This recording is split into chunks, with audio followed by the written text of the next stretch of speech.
café bien au calme. Ah, ça fait du bien. Ah, Oh les mains!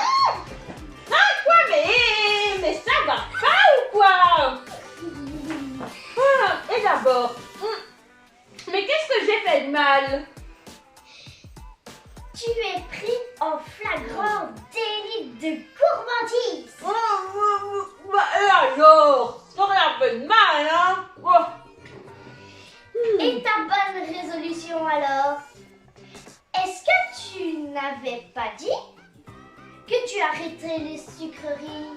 Ouais, bon, c'est vrai, mais tu te souviens, même Zouzou Estelle, elle l'a dit, c'est impossible, c'est irrésistible en fait, c'est impossible à tenir. Et puis, ça vaut quand même pas un haut les mains.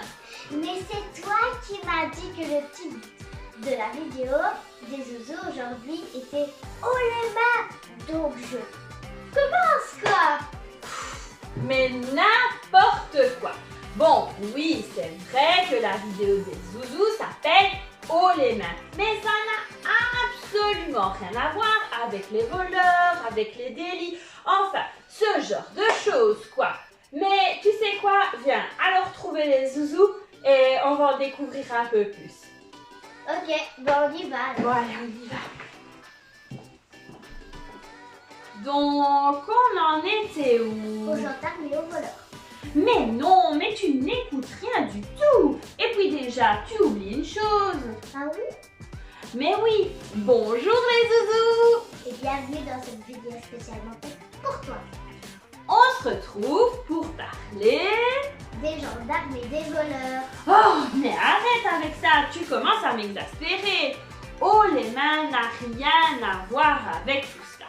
Nous allons plutôt te parler de oh, les mains comme ça et pas comme ça, quoi. Ah oui, je vois comme lever les bras en l'air. Allez, levez. Bon, arrête. Ce n'est pas ça du tout. C'est plutôt oh, les mains qui ressemblerait à ça. Levons les yeux, levons les mains jusqu'aux cieux. Jésus vient. Levons les yeux, levons les mains jusqu'aux cieux. Jésus vient. Bah quoi, c'est pareil, c'est une musique quoi. Ah non, la tienne parle plutôt de faire la fête ou de supporter je ne sais quelle équipe sportive. La mienne parle de prière. Ah, c'est pour ça aujourd'hui tu vas nous parler de prière. Mais oui, quand je parle de haut les mains, je veux parler de louange et de prière. Moi parfois, je prie pas forcément avec les mains levées. Oui, tu as raison, il existe plein de façons de prier. Avec les yeux fermés, Ou les yeux ouverts, oui, seul, ou à plusieurs, en étant à genoux, ou en marchant, à voix haute aussi. ou dans son cœur. Bon, bref, l'important est de prier et de s'y tenir. Ouais, pas comme tes bonnes résolutions à toi. Je ne vois pas de quoi tu parles. Et le chocolat alors? Ah, bon, c'est vrai. Mais Zouzou Estelle nous avait prévenu. C'était absolument irréalisable. Résolution prise en janvier, oubliée en février. Et on n'est même pas encore en février. Tu n'as même pas tenu un mois. Bon, pour le chocolat, tu as raison. Ma bonne résolution s'est déjà envolée. Et pour ta résolution de cette année, pour les zouzous, se rapprocher de Dieu. Ah, eh bien, justement, c'est pour cela que je vais vous parler de la prière, car ça y contribue, bien sûr. Ben, on fait déjà tout ça avec les zouzous. Seigneur, merci pour le soleil, pour ma famille, pour le repas, pour la journée, etc.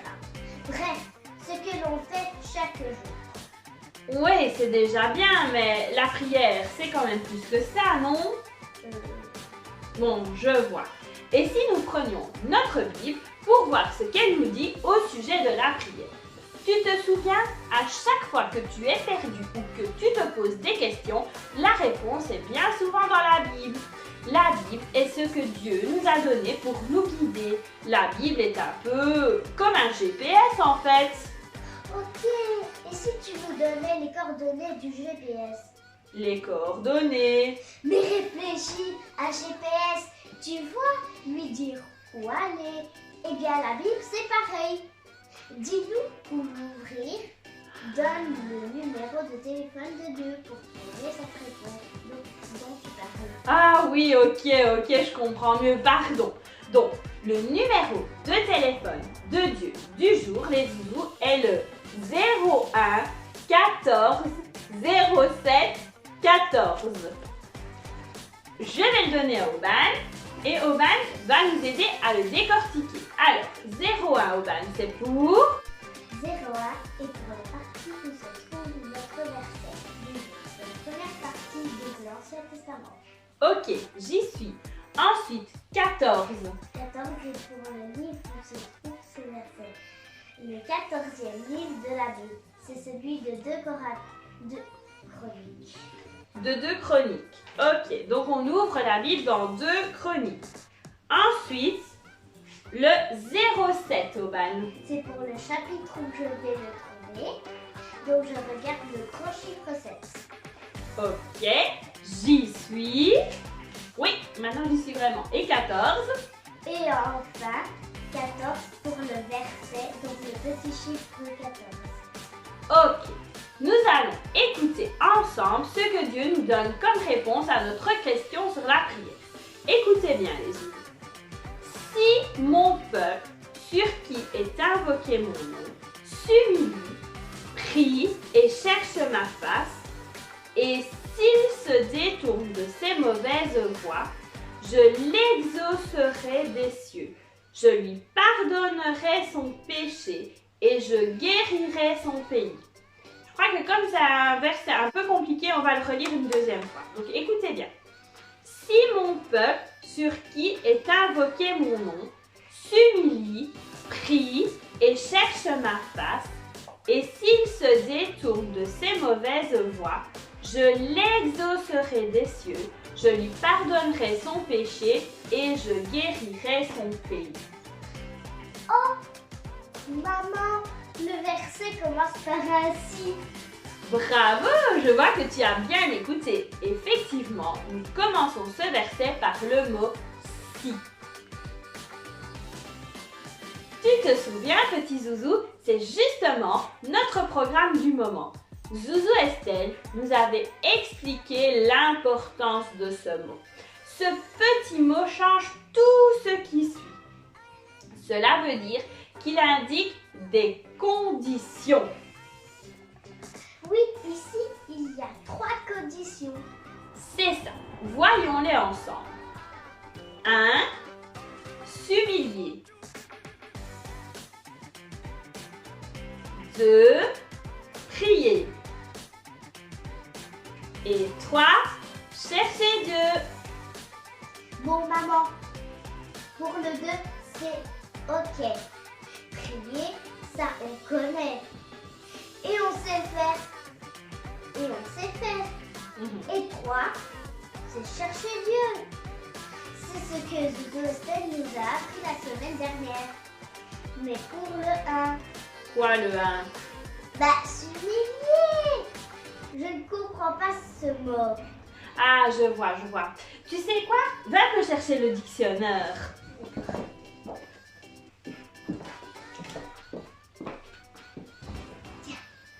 Ah, merci. Donc, on va chercher le mot s'humilier dans le dictionnaire. Alors, s'humilier.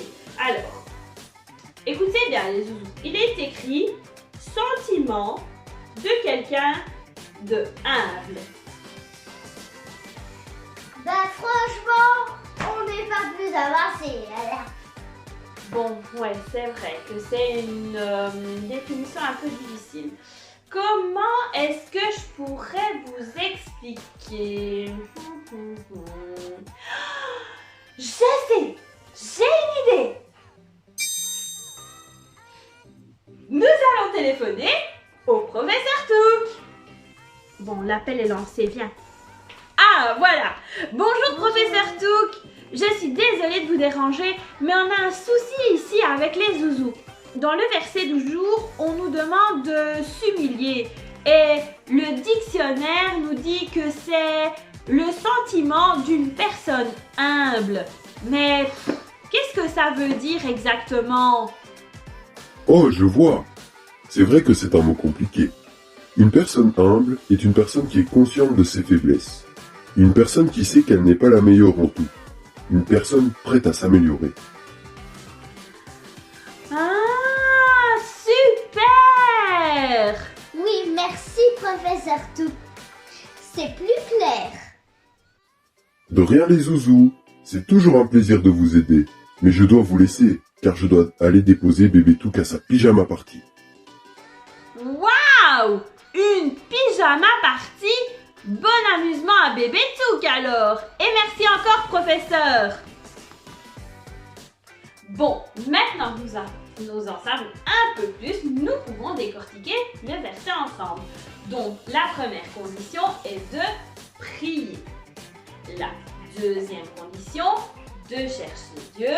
Et enfin, la troisième, de s'humilier.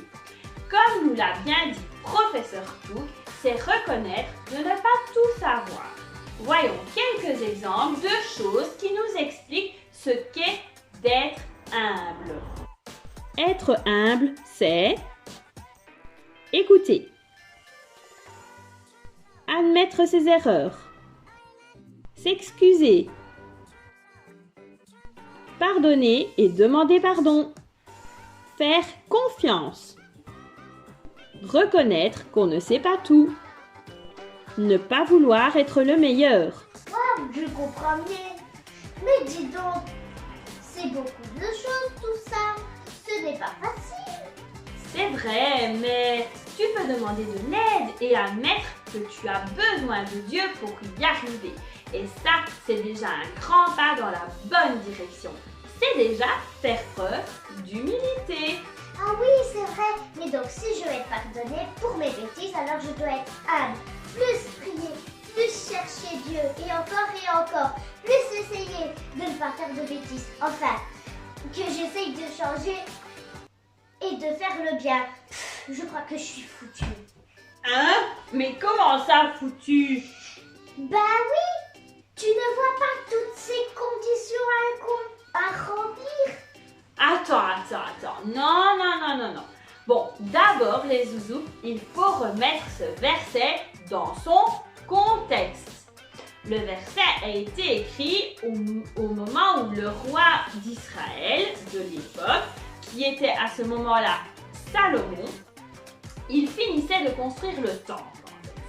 Et il a demandé à Dieu, si les Israélites pêchent, donc font des péchés, pas pêchent le poisson, les zouzous, donc font ce qui est mal, mais qu'ils viennent ici, dans ce temple, donc il est en train de construire, pour te demander pardon et qu'ils te prient, pardonne-leur. Et Dieu lui a répondu ceci.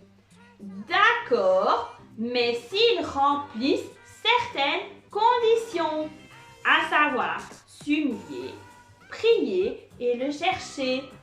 Et aussi, bien sûr, de vouloir changer. Ne pas recommencer les mêmes bêtises, bien sûr. Et nous, à l'heure actuelle, aujourd'hui, nous aussi, nous pouvons faire des choses. Et Dieu entendra tes prières. Mais je crois que c'est encore peut-être un peu confus pour vous les zouzous et que c'est pas forcément évident à comprendre. Alors je vais faire une petite expérience qui va vous permettre de mieux comprendre et d'y voir un peu plus clair. C'est parti! Ici, le bocal représente mon cœur. Je l'ai rempli de riz. Et j'ai pris des petits biscuits qui vont représenter toutes les bêtises et les péchés que nous pouvons faire dans notre vie. Quand je fais une bêtise, est-ce que j'ai envie de le dire à tout le monde ou plutôt de la cacher? De la cacher, n'est-ce pas? Bien profondément pour que personne ne le sache. Eh bien, moi aussi les zouzous, quand j'avais votre âge, j'ai fait des bêtises et j'en fais encore aujourd'hui. Quelles bêtises faisons-nous? Parfois, nous pouvons mentir et on cache nos mensonges. Comme j'ai pas envie de révéler cette bêtise, je la cache. Vous voyez, on les voit plus du tout. Alors, et je pense que parce que je l'ai bien cachée au fond de mon cœur, elle a disparu. Je peux aussi, je sais pas moi, tricher, hop, je le cache tout au fond de mon cœur.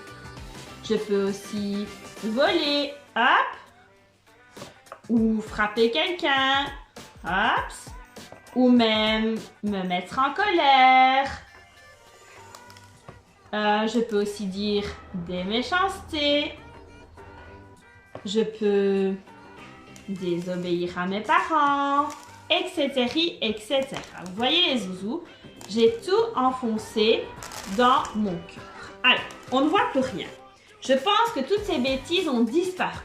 Autant de péchés que je cache au fond de moi. Je les cache car je ne veux pas les dire à Dieu.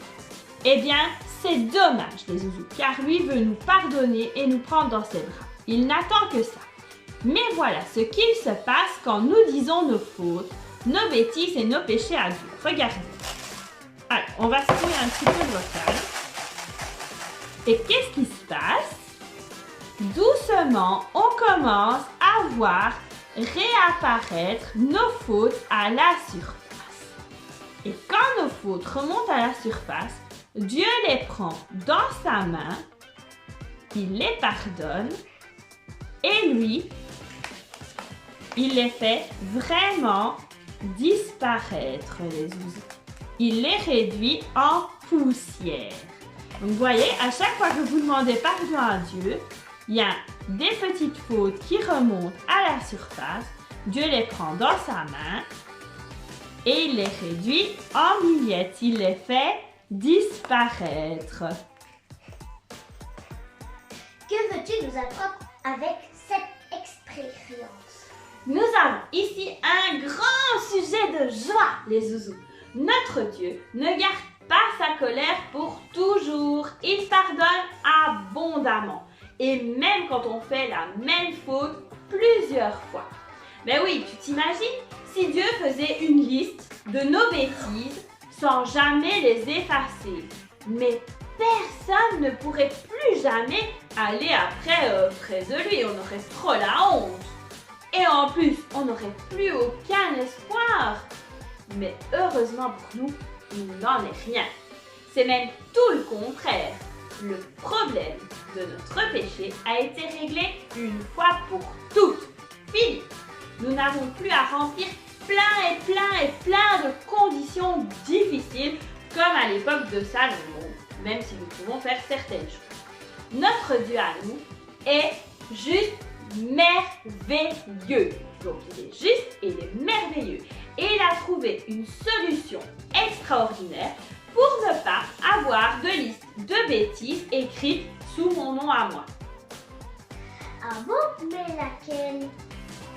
Ah, ma liste à moi est toute blanche grâce à cette solution merveilleuse. Dieu a envoyé Jésus pour effacer toute ma liste de bêtises. Grâce à Jésus, tout a déjà été effacé. Ma feuille est toute blanche. Trop cool! Donc moi, je ne peux rien à faire alors. Attention, je n'ai pas dit ça. Ne profitons pas de la situation pour écouter notre instinct et fuir loin de Dieu. Ce serait la plus terrible des choses à faire. Mais au contraire, prions auprès de Jésus. Dis-lui tes fautes, tes bêtises cachées. Fais-les remonter à la surface. Et demande pardon. Et alors Dieu te pardonnera. Comme je te l'ai dit, prie, cherche Dieu, sois humble, donc fais preuve d'humilité quoi. Et enfin, essaye de changer, de ne pas recommencer. Ok. Bon, résumons ce que nous venons d'apprendre aujourd'hui. D'abord, la vérité biblique. La vérité biblique d'aujourd'hui, Dieu exauce les prières faites avec humilité. Le verset biblique d'aujourd'hui. 2 Chroniques 7, 14 bien sûr. Si mon peuple, sur qui est invoqué mon nom, s'humilie, prie et cherche ma face, Et s'il se détourne de ses mauvaises voies, je l'exaucerai des cieux, je lui pardonnerai son péché et je guérirai son pays. Et enfin, la qualité chrétienne. Ça me semble évident. S'humilier devant Dieu.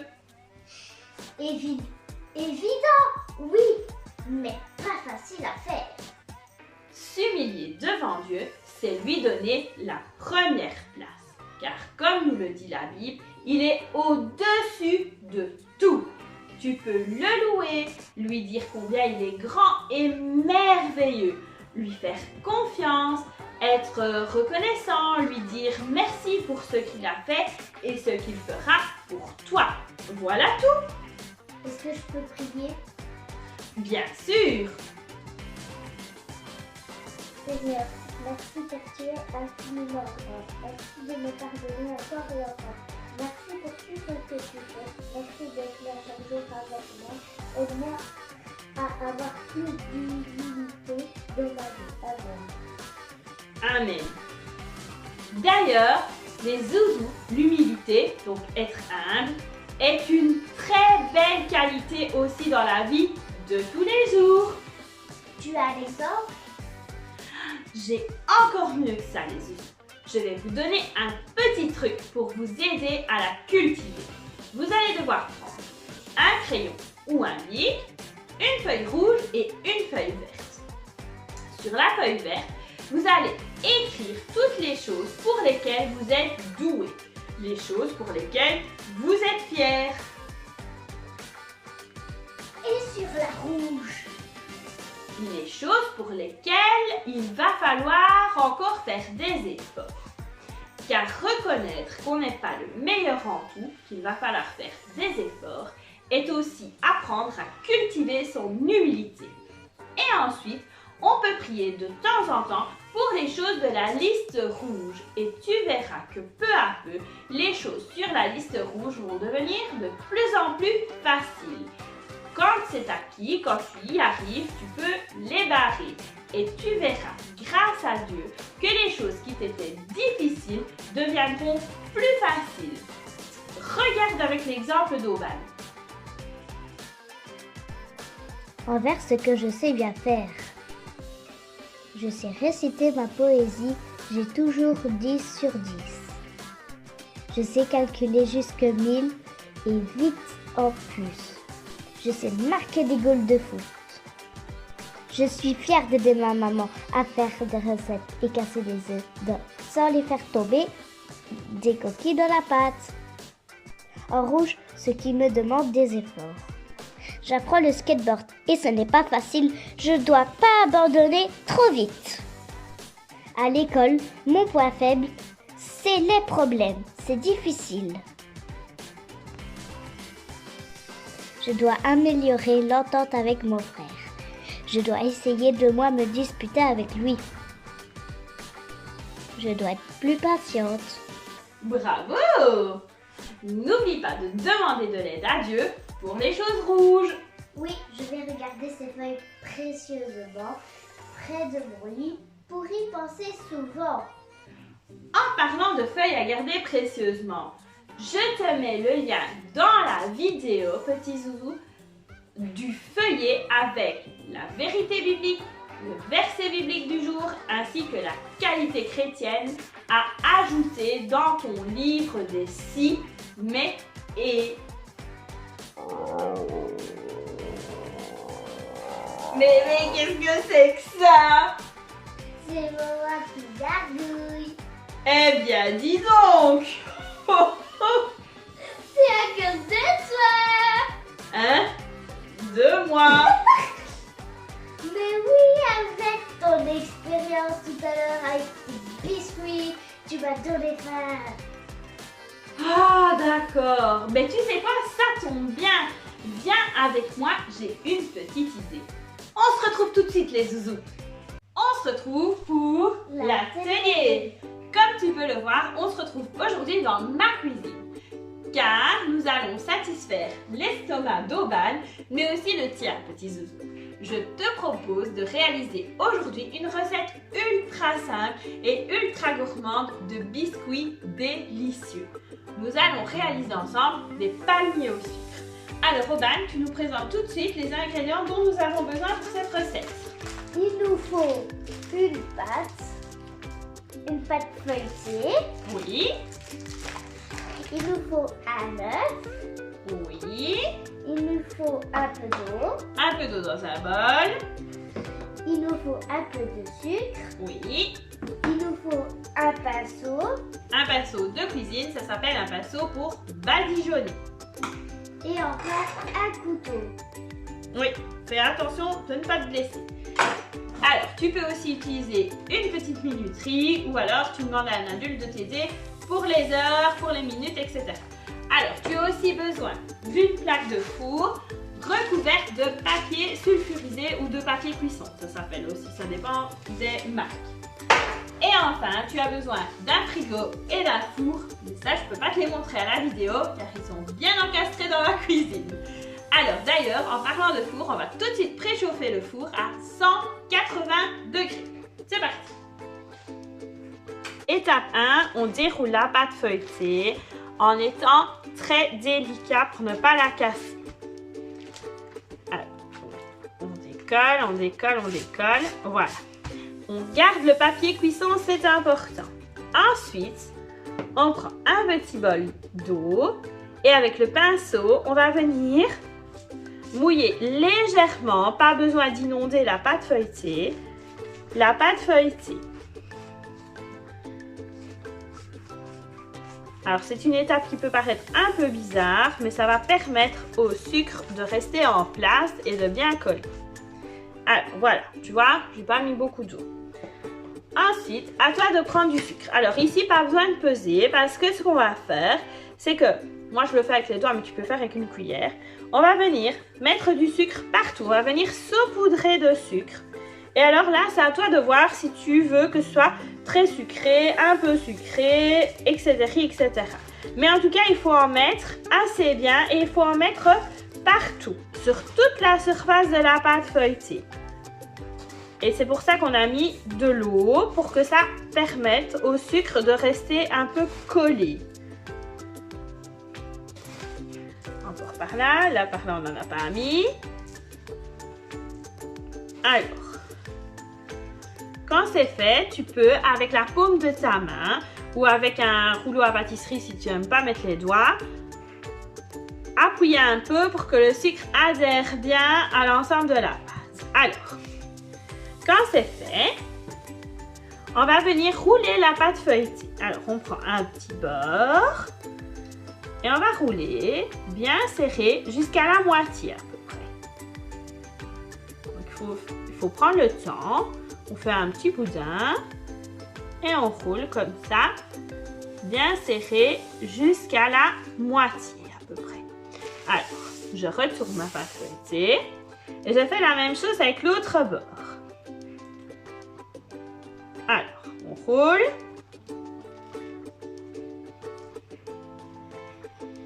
On roule. Pour que les deux bords viennent se toucher. Alors, quand ça c'est fait, il va falloir la mettre au frigo pendant à peu près une demi-heure. Tu peux t'aider de ta minuterie, donc tu mets 30 minutes pour les petits zouzous. Voilà, 30 minutes pour les plus petits qui ne connaissent pas.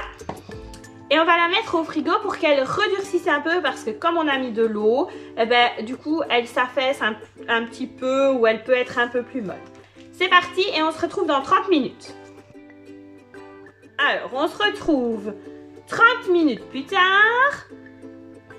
Vous voyez, je vous avais pas menti. Et on sort sa pâte du frigo. Alors là, on prend un couteau. Alors, le bord, on n'en a pas besoin. Parce que comme c'est une pâte feuilletée ronde, ben, c'est pas très joli, c'est pas très net. Voilà, on garde cette partie-là. Et on va venir faire des tranches d'à peu près un demi-centimètre d'épaisseur. Le mieux, c'est de demander à votre maman de vous faire la première tranche pour voir à peu près ce qu'il faut faire. Et on va venir déposer ces fameuses tranches avec le sucre vers le haut sur la plaque du four. On continue de couper. Et on vient continuer à déposer, attention au couteau, ces petites tranches sur la plaque du four en les espaçant. Alors maintenant qu'on a fait toutes les tranches, on prend l'œuf et on va garder uniquement le jaune. Donc, je vais mettre le blanc ici. Hop. Voilà. Et je garde le jaune. Alors, le blanc, ne le jette pas. Il peut servir à faire des meringues, il peut servir à faire des tuiles aux amandes, il peut servir à faire des petits financiers, il peut aller dans une mousse au chocolat. Enfin, ta maman saura l'utiliser ou ton papa saura l'utiliser. Ne le jette pas et mets-le au frigo. Alors, avec le jaune, on va venir mélanger au pinceau, à badigeonner. Alors, je prends un peu de jaune, pas besoin d'en mettre plein, et je vais venir colorer, un peu comme si j'allais peindre. En fait, ça s'appelle badigeonner, mais ça ressemble exactement à la même peinture. Et je viens mettre un peu de jaune d'œuf sur le dessus de mes biscuits pour leur donner une belle couleur dans le four. C'est pour qu'ils ressortent bien dorés. Donc tu vois, pas besoin d'en mettre plein, plein, plein. Ça ne sert à rien. C'est juste pour leur donner une jolie couleur. Et on fait ça avec tous les biscuits. Quand c'est fait, il va falloir les faire cuire. Alors, on va mettre tout ça au four pendant 10 à 15 minutes. Alors, ça dépend de quoi? Ça dépend de l'épaisseur de tes tranches et ça dépend aussi de la couleur que tu souhaites avoir. Parce que plus tu les laisseras et plus ils seront caramélisés. Nous, les aime bien juste croustillants, mais pas trop foncés. Donc, entre 10 et 15 minutes dans le four préchauffé à 180 degrés. On met ça tout de suite au four.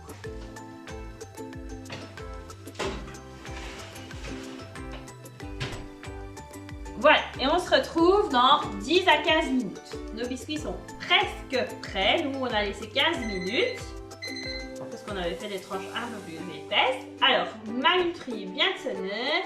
Du coup, je vais sortir les biscuits du four. Tu dois impérativement demander à une grande personne de faire cette étape car c'est très très chaud. Alors, attention au bal.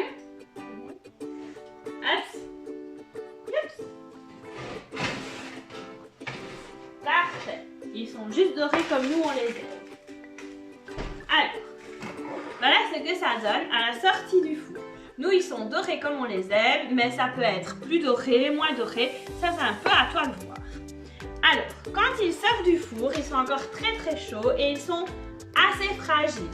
Ce qu'il va falloir faire, c'est les laisser refroidir complètement sans les bouger de la plaque. Tu les laisses sur la plaque et au fur et à mesure, ils vont aussi commencer un petit peu durcir. Le sucre au contact de l'air va se figer un peu plus.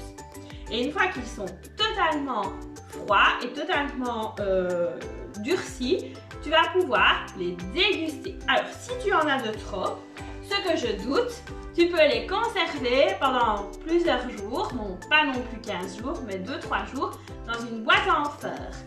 Et là, tu pourras les conserver pour les utiliser lors de tes goûters ou de tes collations. En tout cas, j'espère que cette vidéo t'a plu, que cet atelier t'a plu et je te donne déjà rendez-vous le premier mercredi du mois de février avec ma copine Zouzou Estelle pour découvrir une nouvelle vidéo sur le thème des si, mais et.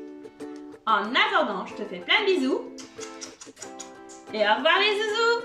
On te laisse, nous on file manger nos biscuits.